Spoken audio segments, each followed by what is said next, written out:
Here's a list of fantasy books as art movements. So number one, Six of Crows definitely feels like German Expressionism to me. It feels dystopian. That reminds me of like Max Ernst and like a lot of the German Expressionists, Kathy Kollwitz, that were dealing with like some poverty and some darker times. Like there's war and poverty in here, and that's a lot of German Expressionist artists. And there's just like the like bold strikes, and I feel like I don't know. It makes me think German Expressionism. The Mistborn series is going to be futurism. And I think because there's, particularly in the first book, when they're conquering the Emperor, we're going to get rid of the bad guy and it's going to be kind of optimistic and hopeful. And there's going to be a new utopia.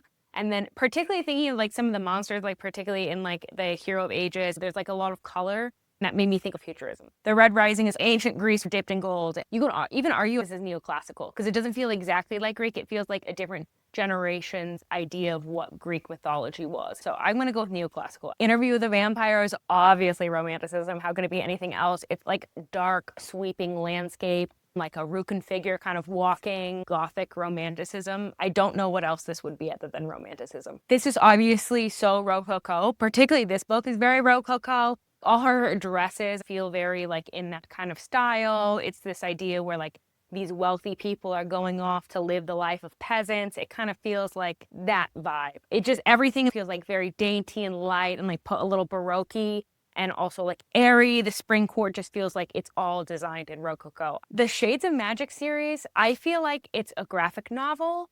Particularly Black London feels like a graphic novel to me. And maybe I'm just so inspired by the book cover, but I just feel like the way the different Londons are described and it kind of being folded on top of each other, there's like a lot of like graphic wariness that's happening that makes me think graphic novel. Eragon, I never quite got this right. It's not quite romanticism, but my brain goes to romanticism because I think of a Rukin figure, which is a person looking out into a romantic landscape, backlit, and the adventure begins. And that reminds me a lot of Aragon in this story. It's like the beginning of a boy starting a venture in a great sweeping landscape that's bigger than him. And kind of like that hopefulness, that excitement, and that joy, and that like awe-inspiring, like the idea of the sublime. All right, and Jade City is like obviously like postmodern urbanism. Like it kind of reads like it's obviously like a crime kind of thriller with postmodern kind of world and a little dystopian, which makes me think of like Edward Hopper too, like that loneliness and that isolation. Like a lot of Edward Hopper paintings like have that like kind of like